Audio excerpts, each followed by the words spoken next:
you so much for joining us this week on the review. As always, I'm joined by my friend and colleague, Senior Policy Advisor Paige Hodder. Paige, thank you so much for being here. Yeah, of course. All right, so this week we're going to be talking about some of the major news developments, updates, and things related to police reform and how we can accomplish that in the weeks and months to come through legislation, through reform, through different policies and practices, and what our actual current state government is focusing on and what Congress is doing as well. So let's start from the top and break it on down from there. Paige, there's a new piece of legislation in Congress. Can you give us some of the highlights and key points there? Yeah, so it's called the Justice and Policing Act of 2020, and it's a large bill that covers various police reform aspects. Some of the biggest being it would ban chokeholds and no-knock warrants, while also limiting the transfer of military-grade equipment to state, from federal agencies to state and local law enforcement officials, and it would also require state and local, law enforcement agencies to report use of force data broken down by race and other characteristics, aka creating databases that can help us make sure these issues don't crop up again in the future.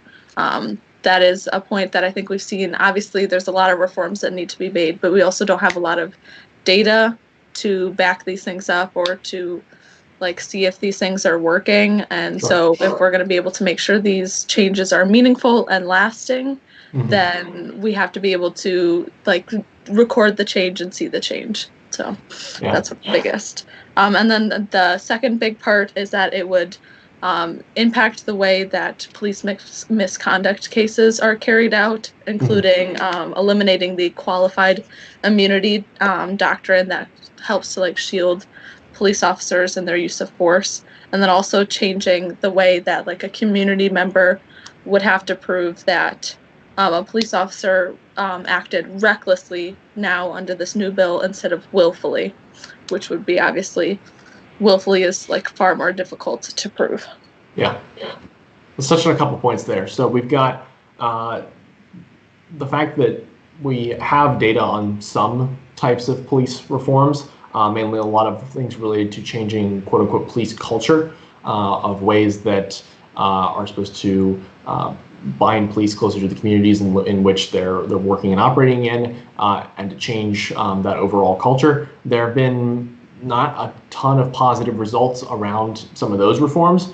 And so some of the things that have been pushed for, like you mentioned at the start, things that actually change and amend the use of force allowances for each of the different kinds of situations that a police officer could be in, eliminating chokeholds, eliminating no-knock warrants, some of the kind of similar things that occurred in the Breonna Taylor case.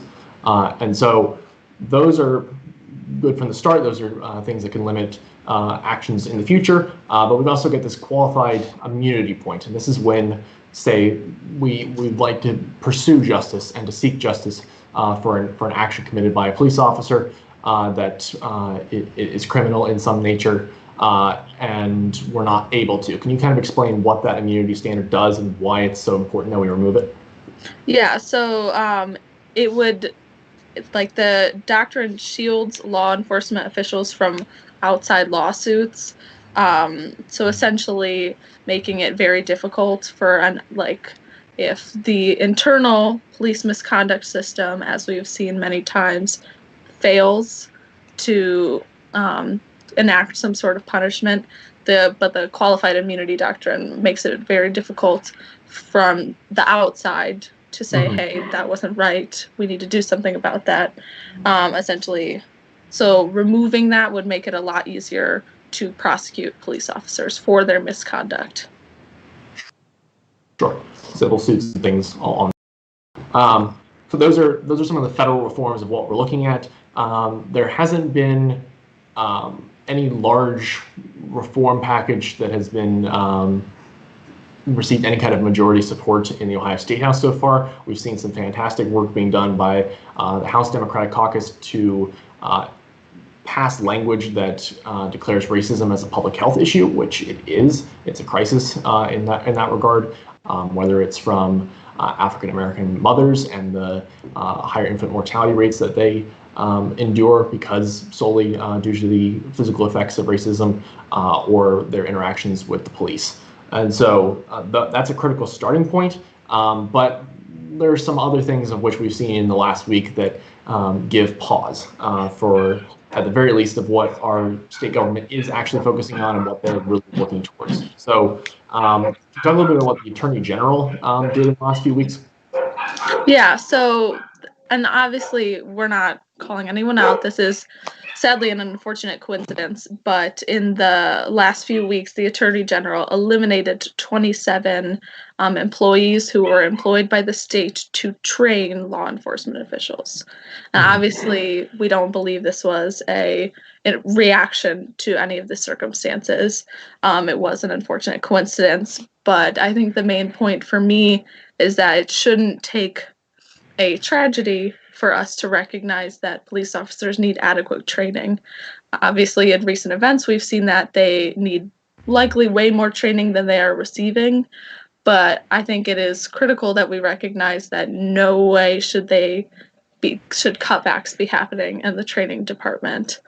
And then a second part of that story that was very interesting to me was it talked about how, at least in Ohio, the way the training system works is they usually use experts who have been in the field, who have worked in these jobs for many decades, to train new incomers. And while that does sound good in theory, it does have the potential to keep flaws in the system by not allowing people with outside perspectives or like to bring in new ideas and to break that chain. Because if someone's been in the system for decades, they know how it works, they know how the system uses people and abuses people, and then they pass that down, even if it's just a we don't talk about that kind of mindset. Sure. Yeah, there needs to be a comparison point between what our country does as a whole and then what you see in other similarly developed nations that have police misconduct rates that are far lower than the United States as a whole, but they go through exponentially more training to get to that point. They're also less likely to be carrying a deadly weapon. There's less need for someone with a firearm to be showing up to all responses. We put too much pressure on the police to do too much. And this is one thing too, where those who are in law enforcement understand that they've been asked to accomplish too much because we've defunded other portions of what our state and local government should be responsible for, which is responding to mental health crises, simple accidents and things like that on the side of the road, that law enforcement have then continued to have this burden be placed on them over and over and over again until they're responsible for being everything and anything the community would ever need. You just go to call the police from the start. So we should be able to fund some of those other programs to be able to take the responsibility away from the police to be able to focus in on the things that they should be able to prioritize first. So those are some of the main things there. What else is there in the current news cycle about whether it's the response to the protests or how we need to address racism as a public health crisis going forward?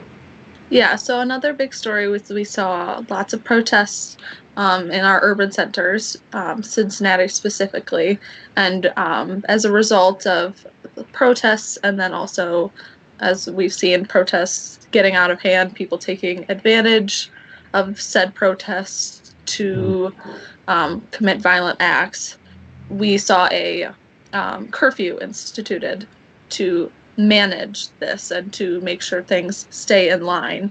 And so another news story was these people who instituted a lawsuit against the city to essentially say that putting that curfew in place took away their right to protest because they were afraid of arresting and being arrested for engaging in that civil unrest, which in a peaceful way. You know, we've seen yes, the riots, we've seen the violence and the looting, and obviously no one should condone that.